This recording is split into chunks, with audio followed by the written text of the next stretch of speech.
এত দম? হ্যাঁ, আমার গাড়িতে কাদা ছিটিয়ে আমারই রাস্তা আটকাচ্ছে। দেখাচ্ছি ভোজা তো।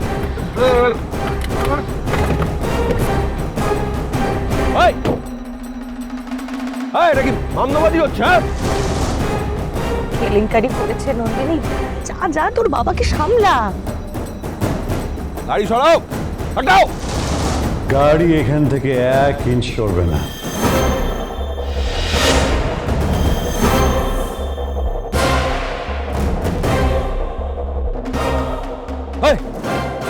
কি বললে তুমি? কি বললে? গাড়ি নড়াবে না? তোমার গাড়ি তুলে আমি বাঁশ বাগানে ফেলে দেবো।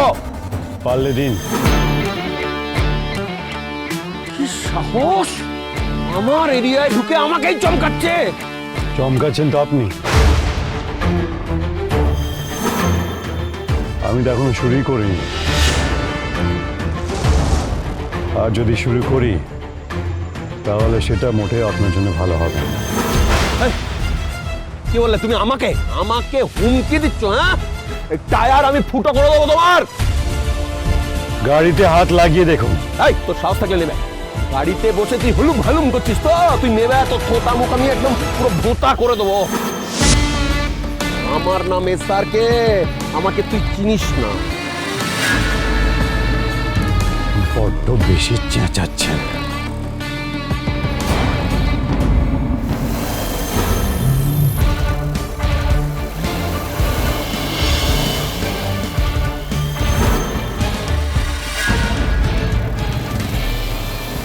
বাবা একটার পর একটা লেগেই রয়েছে। কি করে যে থামাই এদের? যেমন বাবা তেমনি এই লোকটা। এক্ষুনি না থামালে কুরুক্ষেত্র লেগে যাবে। কি করি, কি করে থামাই এদের, কি করে সামলাই ভগবান। ও বাবা, এদের তো দেখে মনে হচ্ছে এরা কেউই কাউকে ছাড়বে না। কি হবে এখন বলতো? এই একটা হাতলা মেরে গাড়ির কাঁচটা ফাটিয়ে দেবো। থাক, হয়েছে। নাম না, নাম না উচ্চিংড়ে। ভয় বসে আছে দেখ। বাবা, নাম না। বাবা ছেড়ে দাও না। কি না না, আমি আজ এর শেষ দেখে ছাড়বো, পুরো ফিনিশ করে দেবো একদম। দেখো বাবা, উনি বোধহয় বারাসাতে নতুন, তার মানে আমাদের অতিথি, তাই না? ব্যাঙের মাথা। এটা একটা নচ্ছার ছেলে, ব্যাককেলে, বেল্লিক, উল্লুক। দেখো বাবা, উনি তো ইচ্ছে করে গাড়িতে কাদা ছেটাননি। তাছাড়া তুমি কে সেটাও উনি জানেন না, তাই না? তুমি তো এই বারাসাতের কেউ কেটা লোক, তাই না? তো নতুন লোকদের তো একটু ছাড় দিতেই হয়, বলো?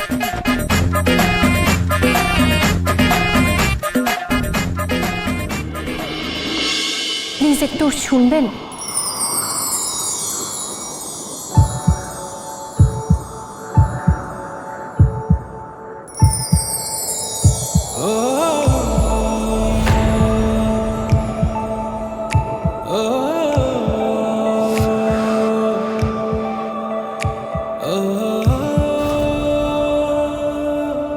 আজকে আমাকে কলেজে যেতেই হবে প্রাইজ নিতে। ঠিক সময় না পৌঁছলে খুব মুশকিল হয়ে যাবে।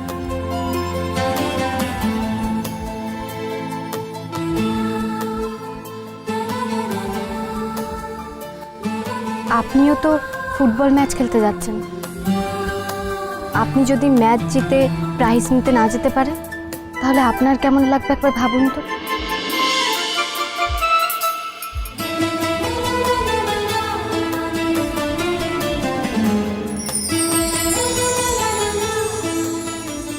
সরি, আমি মানছি যেটা হয়েছে সেটা ঠিক হয়নি।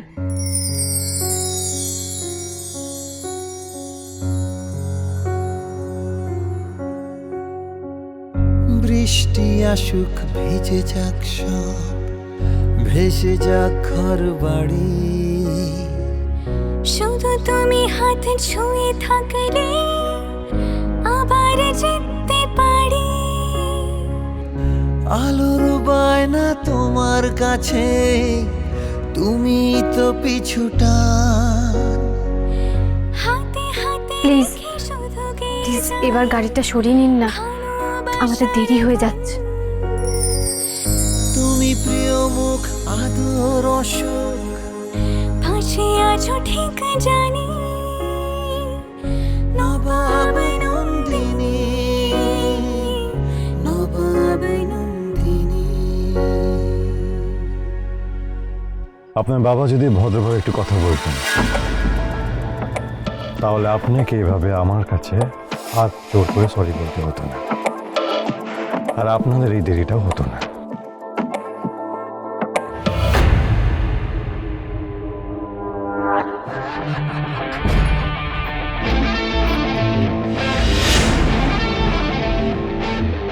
এই তুই কোথায় পালাচ্ছিস রে?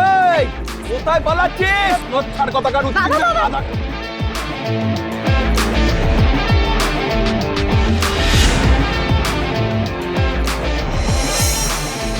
কিরে, লোকটার কথা কোনো পাত্তাও দিলি না, আর মেয়েটা যেমনি বললো অমনি রাস্তা ছেড়ে দিলি? বাবার জন্য ম্যানেজ দিল, কি আর বলবো। আসলে তা নয় রে, সুন্দর মুখের জয় সব জায়গায়। তবে যাই বল ভাই, মেয়েটা কিন্তু বিয়ে না। চপ, বাজে কথা কম বল। ম্যাচ নিয়ে ভাব, জিতে ফিরতে হবে।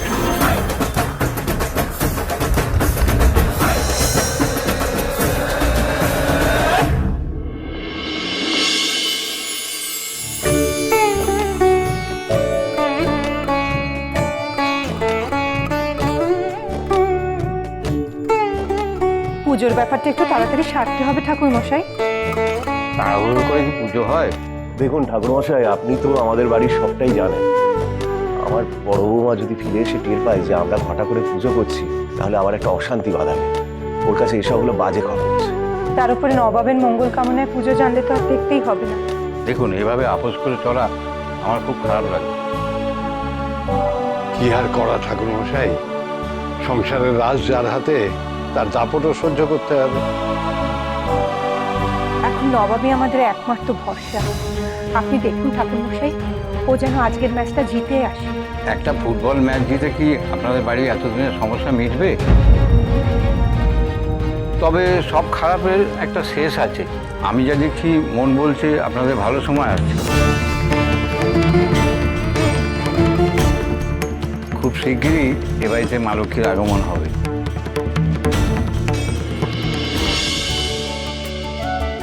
এখন আমাদের মাননীয় অতিথিদের কলেজের তরফে মাল্যদান করে স্বাগত জানাবে আমাদের কলেজের বেস্ট স্টুডেন্ট নন্দিনী কাঞ্জি রায়।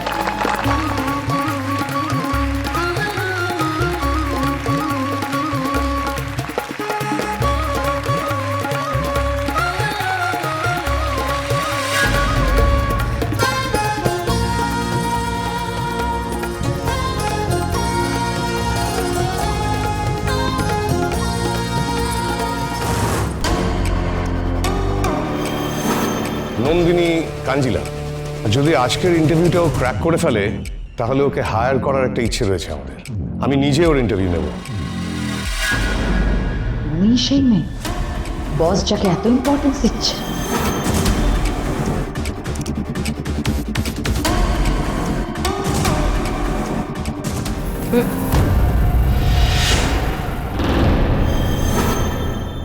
আমায় মালা পরিও না, এই ফুলে আমার অ্যালার্জি আছে। ও আচ্ছা, কোনো ব্যাপার না। আমার কাছে মালাটা ছাড়াও অন্য একটা জিনিস আছে।